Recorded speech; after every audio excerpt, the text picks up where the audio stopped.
नमस्कार। हम पढ़ रहे हैं फ्रांस के संविधान में नागरिकों के अधिकारों का उल्लेख। मैं डॉक्टर अनीता शर्मा, सहआचार्य राजनीति विज्ञान, राजकीय महिला महाविद्यालय सादुलशहर, डिस्ट्रिक्ट गंगानगर, आप सभी का सादर अभिवादन करते हुए आज पढ़ाना चाहूँगी फ्रांस के संविधान में नागरिकों के अधिकारों का उल्लेख किस प्रकार किया गया है और यहाँ के नागरिक किन किन अधिकारों का उपभोग करते हैं। पंचम गणतंत्र के संविधान में 1789 में घोषित चतुर्थ गणतंत्र के संविधान में समस्त उल्लेखित मौलिक अधिकारों को एज इट इज अपना लिया गया।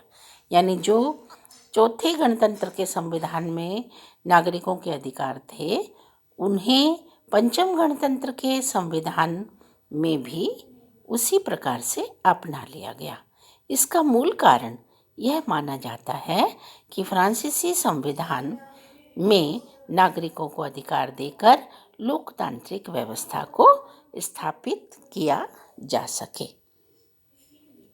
इसके विभिन्न पहलुओं का जब हम अध्ययन करते हैं तो इसमें सबसे महत्वपूर्ण बात जो सामने आती है वो ये है, स्त्रियों को पुरुषों के समान ही अधिकारों की गारंटी कानून द्वारा दी गई है। यानी कोई भी विभेद स्त्री और पुरुष में नहीं किया गया, उन्हें समान अधिकार प्रदत्त किए गए। नागरिकों के व्यक्तिगत अधिकारों का उल्लंघन नहीं किया जाएगा। यानी संविधान में इस बात का उल्लेख है कि नागरिकों के जो व्यक्तिगत अधिकार हैं, जीने का अधिकार है, खाने का अधिकार है, बोलने का अधिकार है, घूमने का अधिकार है, ये सब बातें जो हैं उनके व्यक्तिगत जीवन से संबंधित हैं। उसमें किसी भी तरह का कोई हस्तक्षेप नहीं किया जाएगा। व्यापार के मामले में सार्वजनिक क्षेत्र में सभी को समान अवसर मिलेगा, किसी के अधिकारों का शोषण नहीं किया जाएगा। यानी जो व्यापार से संबंधित मामले हैं, व्यापार करना है, उद्योग धंधे करने हैं, श्रमिकों को श्रम करना है, उन्हें किसी भी तरह कोई रोक टोक नहीं होगी। काम के बदले में दाम की व्यवस्था का प्रावधान रखा गया है। यानी यहाँ समाजवादी दृष्टिकोण भी दिखाई देता है और किसी के अधिकारों का कोई शोषण भी नहीं किया जाएगा। फ्रांस की राष्ट्रीय संस्कृति एवं शिक्षा की रक्षा की जाएगी तथा उनके प्रचार एवं प्रसार के साधन उपलब्ध कराए जाएंगे। यानी फ्रांस की राष्ट्रीय संस्कृति यानी यहाँ की कल्चर क्या है, सभ्यता क्या है, संस्कृति क्या है, भाषाएं क्या है, जातियों के समूह किस प्रकार के हैं, ये सब बातें फ्रांस के संविधान में उल्लेखित करते हुए उन्हें सुरक्षा प्रदान की गई। साथ ही साथ शिक्षा की व्यवस्था और उसके प्रचार प्रसार यानी सब तरह के संसाधन राज्य सरकार के दायित्वों में गिने जाएंगे। अगर किसी देश के में किसी व्यक्ति के अधिकारों का हनन हो रहा होगा तो ऐसी स्थिति में फ्रांस में उस व्यक्ति विशेष को शरण दी जाएगी। कहने का अभिप्राय ये है कि यदि किसी भी राष्ट्र में कोई व्यक्ति विशेष का शोषण हो रहा है, अधिकारों का हनन हो रहा है, तो उस व्यक्ति को शरणार्थी बनाने के लिए फ्रांस के संविधान में व्यवस्था दी गई है, प्रावधान दिया गया है कि उसको शरण दी जा सकेगी। ये उसको अधिकार है कि वो आकर यहाँ पर रह सकता है।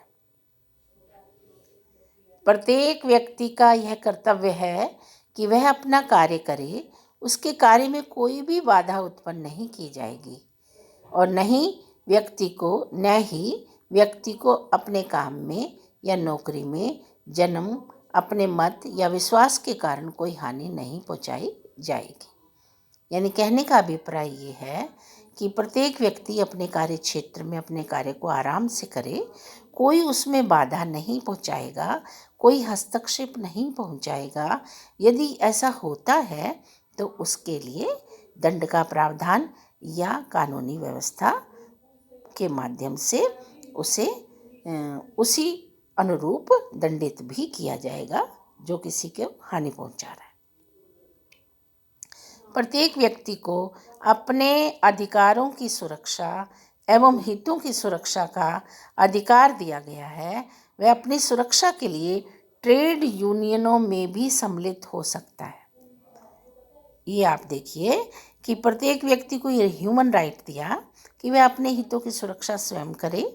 दूसरी बात ये है, यदि उसे लगता है कि मुझे संगठनों में शामिल होने से, यूनियन में शामिल होने से, संघर्ष करने से, संगठित होने से मेरे अधिकार सुरक्षित रह सकते हैं, तो ये राइट भी वहाँ व्यक्ति को दिया गया है।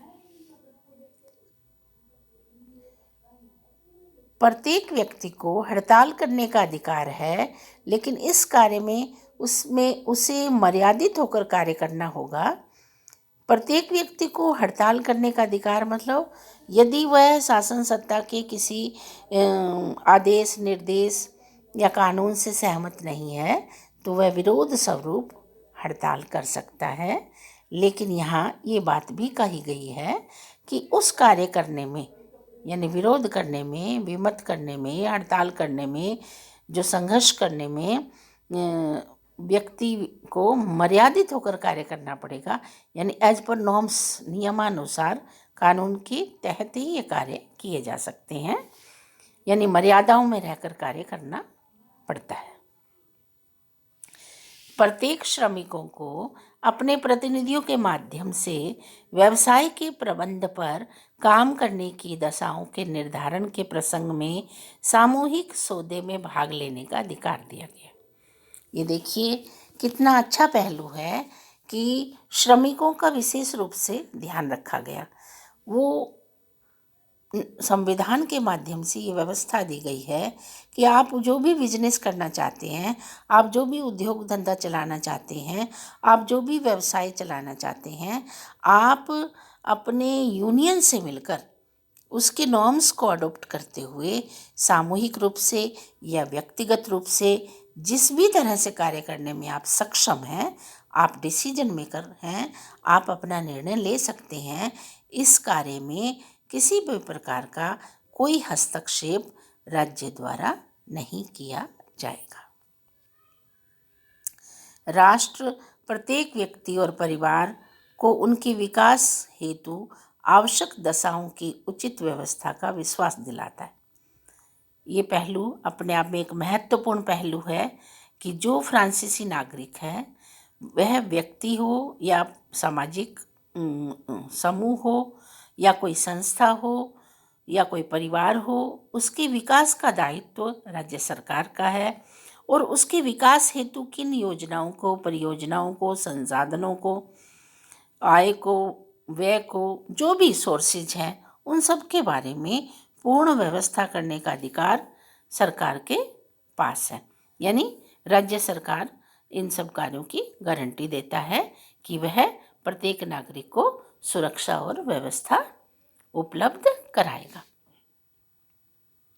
राष्ट्र सभी बालकों और करोड़ों को शिक्षा, व्यावसायिक प्रशिक्षण, संस्कृति के समान सभी को गारंटी प्रदान करता है। सभी श्रेणियों के निःशुल्क धर्मनिरपेक्ष सार्वजनिक शिक्षा की व्यवस्था करना भी राज्य का कर्तव्य है। राज्य के द्वारा, राष्ट्र के द्वारा सभी बालकों, यानी जो उस राष्ट्र के नागरिक हैं, बच्चे हैं, जो स्टडी करना चाहते हैं या कर रहे हैं, उन सब के लिए शिक्षा का, व्यवसाय का, प्रशिक्षण का, संस्कृति का समान रूप से सभी को लाभ मिले। यानी हर तरह की जो फैसिलिटीज हैं उसमें समान रूप से सभी को अवसर मिले, सहभागिता मिले और आगे बढ़ने में, व्यक्तित्व के विकास में सहयोग मिले, ऐसी गारंटी राष्ट्र के द्वारा दी जाती है। सभी श्रेणियों को निःशुल्क धर्मनिरपेक्ष सार्वजनिक शिक्षा की व्यवस्था करना राज्य का कर्तव्य है।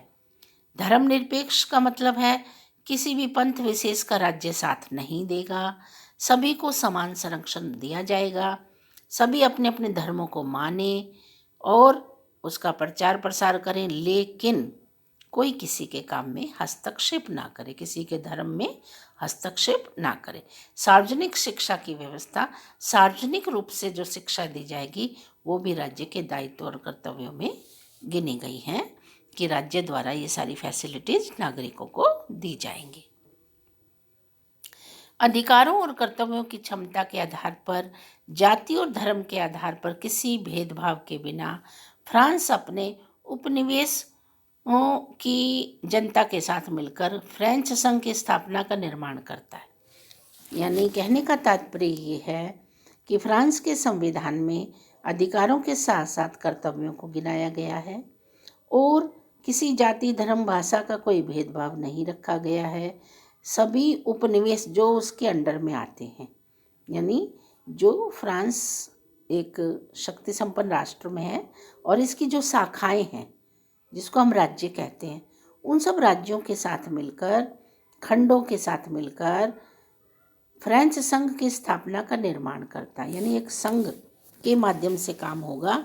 जैसे इंडियन पॉलिटिकल सिस्टम में अपन करते हैं भारतीय संघ, केंद्र एवं राज्यों में शक्तियों का बंटवारा भी है और सभी ज्वाइंट होकर भी काम कर लेते हैं आवश्यकता के अनुरूप। यही व्यवस्था यहाँ फ्रेंच संघ की स्थापना का उल्लेख किया गया।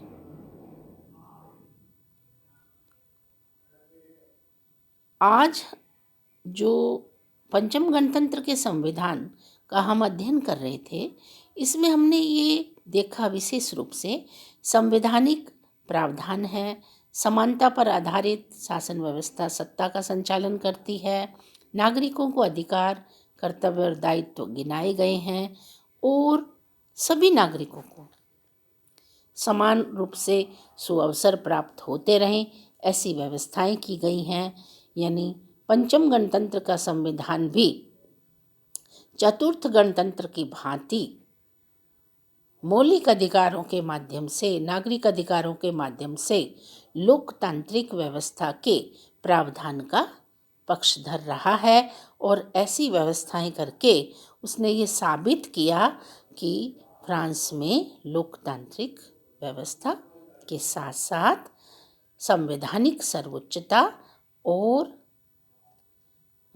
उच्चतर द्वारा निम्नतर को दिए जाने वाले आदेशों की अनुपालना, सभी एक दूसरे के पूरक होकर कार्य करें, कर्तव्यों का निर्वहन करें, अधिकारों का प्रयोग करें और शासन सत्ता का सहयोग करते हुए अपने व्यक्तित्व के विकास में सहायक सिद्ध हों। नमस्कार। आज का हमारा टॉपिक यहाँ समाप्त होता है। फिर मिलते हैं नए टॉपिक के साथ।